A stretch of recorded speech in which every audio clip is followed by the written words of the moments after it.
Paltrocast. Well, I'm going to say good morning. How are you? That's part one of the two-part question. So how are you today, Sammy Ray? I'm well, thanks, Darren. Thank you. You're dialing in from Brooklyn? I am in Brooklyn, yep. Okay, now the part two of that question is, does anyone just call you Sam or Sammy, or is it always Sammy Ray that's non-negotiable? I'm always good for a good negotiation, but typically like close friends off stage, it's Sam, and then if you know me from work, usually I'm Sammy. Does that make sense? You graduate like that. Well, anyway, we're Yeah. talking because, hey, there's a new single from a forthcoming album, live album, not old news. That's still within the last 6, 7 months. Big hmm headlining tour as well. Lots of activity, and you didn't get a lot of downtime before all this happened. No, So, sir. what did you get, like 2 months off in 2023? Yeah, just about, and that was pretty sporadic, to be honest. We were kind of out for a couple of weeks, and we would come home for a week, and then go out and do something else, and then come home, and then go to the studio. So, 2023 was a whirlwind for sure. We spent, yeah, maybe it was 2 months. We had some time to carve out and focus just on the album, which was great, but it was definitely a whirlwind of a year for sure. So the album is, and I'm not asking for exclusives or anything like that, but the album is done. Is it mastered? All that kind of stuff? The album is entirely mixed and nearly entirely mastered. Got it. So we Yeah. just have to So keep it checking. exists. It exists. So we just have to keep checking the gram, and that's how we know when it's time to know that there's more than coming home song in the can. Yes, I appreciate you mentioning the gram. That's definitely that's like our primary social media and kind of means of communication to the audience and means of announcing cool stuff. But I'm excited because Coming Home Song was one of a few singles that'll come out in increments leading up to the announcement of the release of the album. So it was the first page in a very exciting chapter of us. We've been kind of calling it Friends 2.0. Even though we've been, touring and releasing music for all these years, we've never released a full-length album. So to be able to make something from top to bottom, and have a cohesive vision was really exciting and refreshing. So releasing Coming Home Song was the first page of Friends 2.0. Friends 2.0. Now, when you have a headlining tour like this, they're there for you. Those Mhm. are your fans. But where does Coming Home Song go in the set list? Is it the opener? Is it the encore? Or is it just the middle? It's just another song. It's just the middle at the moment. We actually were playing Coming Home Song for a couple of months previously in 2023 for a while before we had even recorded it because it's special when you make something and then you get a chance to take it on the road. Our basis always says that when you record something, that's kind of a snapshot of where that song was at that point in time and that kind of iteration of what it was. Then you take it on the road, obviously, you see how the audience reacts. It changes over time. So with this one, the first single, we were like, why don't we play it a couple times and see what really sticks with them and what doesn't and what elicits a reaction. So that was a new approach for us that we had played it a handful of times and got a chance to let that inform before we even went to the studio, how we would bring it to the studio. So the fans know this song and they've known it since before it came out, which is exciting. We would take a second to teach it to them before we would play it every night. But now that they know it online, I'm very excited again, it's not the Coming Home Song tour and it's not the album tour. So it is in the middle of the set. And I think it's going to serve as a really effective lift to have everybody singing with us in the middle of the set, our newest release. Well, it's a genius business move to have the Coming Home Song because every night, no matter the city, you can do the rap about you remember the first time you were in this city, and every time you play here feels like coming home, and you can do the false Ah, look humility. at you. Look No, at you. you're You're welcome. smart. You're Thank welcome. you. So, I value that. so you mentioned there's other singles coming out before the album is announced and all that. Are you going to be playing a lot more of the new music on these upcoming headlining dates? So the headlining tour runs from next week, which is stressful to say, but we're excited. We're ready. We're psyched. Yeah. The headlining tour runs from, I guess, the end of the first week of February through the second week of March. Kind of halfway through February, we're going to be announcing the second single, the next single to come out, and that won't be released until the end of that tour, but we're going to announce it in a couple of weeks. So we're actually only going to be introducing, we'll have Coming Home Song and then be introducing that single into the set as well, to do a similar thing, which is, you know, you don't even know when it's going to come out yet, but this song is coming out. And again, that's a new approach for us. We get so much feedback that like what you do on the record is amazing, but what you all do live, we're a live band. We've always identified as a live band. Yeah. We put on a great show and we love being on the road. So we're excited to, not too many, but at least this upcoming single, get it in their brains in the live space and with the live energy before they even have it on the record. Well, you just fed into something that I'm very curious about. Not that I script questions or anything like that, but I'm finding 1/3 of the time the Wikipedia is wrong. And your Wikipedia says that your musical direction in concert was kind of shaped by seeing a Bruce Springsteen segment on VH1 when you were in your younger years. So you mentioned, hey, we're primarily a live act. Is that largely rooted in the Springsteen thing, or is that Wikipedia fiction?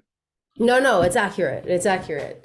I'm sure there's a couple of falsehoods on my Wikipedia page. I haven't been to that corner of the internet in a while, but that's accurate. When I was like 12, I was introduced to the concept of songwriting and band leading really for the first time by seeing Bruce Springsteen on television. And I suddenly was like ravenous for all of his music and ravenous for kind of classic rock in general. I couldn't get enough of it. And the difference between what was playing on the radio at the time, you know, we're talking like early 2000s, was, you know, boy bands and like Shaggy and J-Lo, and that's wonderful. And it was, totally. And boy bands.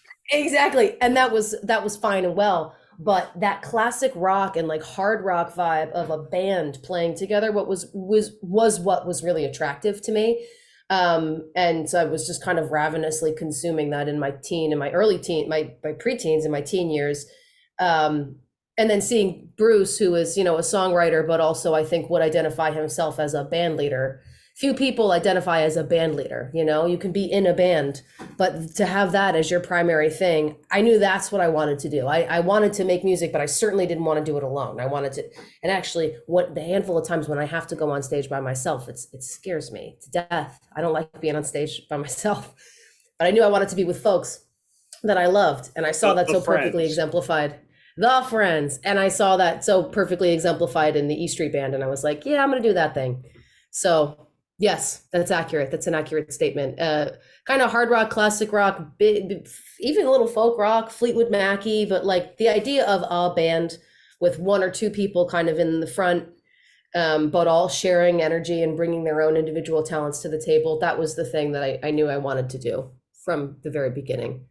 Springsteen is different, in my opinion, from most of the artists like that. And he had actual hit songs. You know, Glory Days is a pop song.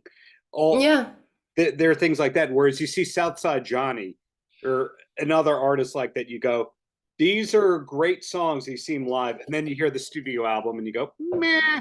No, in your case, studio album is great.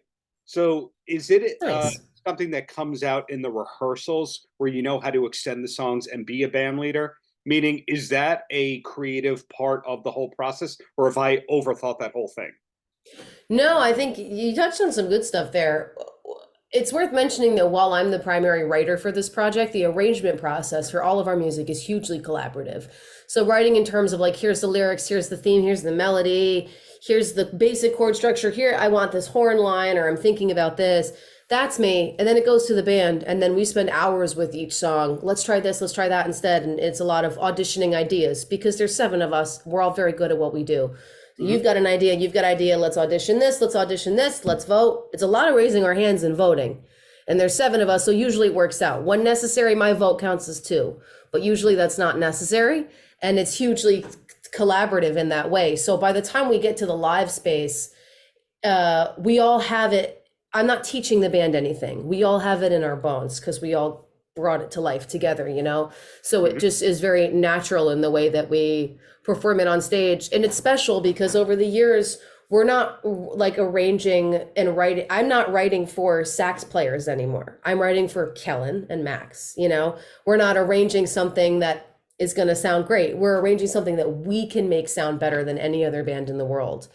And in that, having learned from each other over the years and learning to make space for each other, I think what we've got now in the live space is a really powerful show where everybody gets a chance to kind of shine and do their thing, play their instrument, and assert, the sort of genres and influences that they bring to the table without it being cheeky and like, it's time for a bass solo. It's just, there's nothing to serve the part of this song better than, James Quinlan taking a bass solo. So that's what we're going to do. And we're all going to give him attention. It really is a give and take and feeding off each other from the very beginning. And we can't help but bring that live.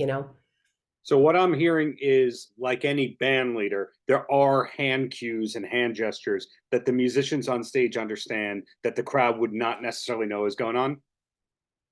100%, 150%. It's funny that you bring that up. There's all these band leaders know, like, let's do it again, or like tag it, right? Let's go to the top, right? And there's some of the stuff that everybody knows, we're done, right?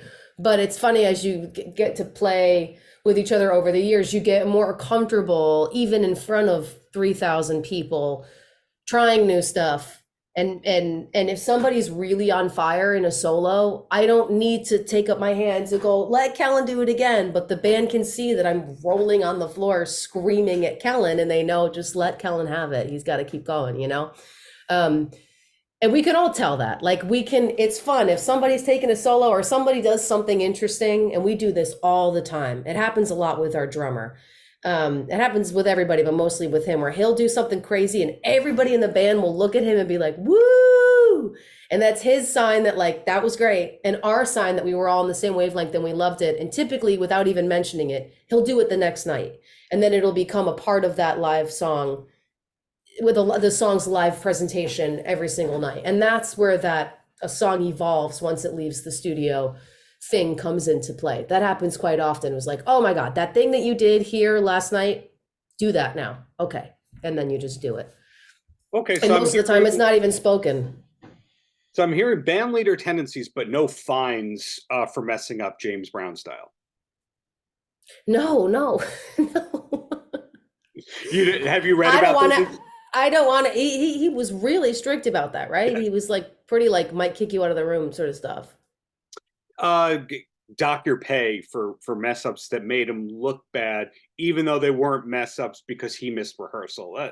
There's none of that with Sammy. Exactly. This is none of my business, and I wasn't there. But if you look bad, it's probably because you're not, on it enough to catch whatever's happening on the fly. But I wasn't there. Well, two quick questions, and then I let you go. And they have nothing to do about your successful headlining tour and your great upcoming new music. Plug. The first one is, what's the last concert that you went to as a fan? Oh my God, I went to see Bruce Springsteen and the E Street Band at the Meadowlands, and it was insane. Actually, that was the last big concert. That was in, I think, October, so late September or early October. I went with my dad, which was a huge. We over the years, and this is cool, I've been connected to a couple of people on his team and was able to access this really great VIP sort of front area for this show. And it was a really full circle and unforgettable moment to be able to bring my dad into that experience where he had gotten me hip to Bruce and kind of that whole world of rock and roll and that whole world of van leading. And then suddenly I got to bring him into this. We were right in front of the band, which was really special. And it was just a good fall for that. I went to see Bruce at the Meadowlands, and then a week later, I went to see Billy Joel at the Garden. I've seen a lot of big ones recently.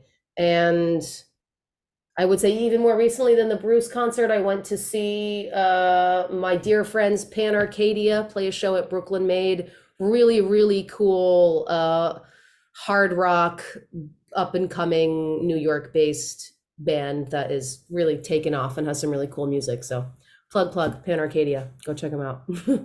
and the last question, because the word or phrase hard rock has come up a time or two, and we've talked about classic rock here. Was Van Halen ever in the musical vernacular for you? And it's okay if you didn't get it. I'm just curious, because the Springsteen I can almost assure you I didn't get it because I was so little. I mean, we listened to a lot of that stuff. Like Bruce is one thing and like the Stones are one thing, but I mean, my folks had me young and my dad was like still coming off the tails of the like hair metal 80s meets rock sort of vibe, and we listened to like I remember being like 6 and listening to like Whitesnake and Twisted Sister and like Megadeth and Kiss, big Kiss family, Oh Van yeah. Halen for sure. But a lot of that was just like, how much sense can you make of in the still of the night when you're like 8, you know?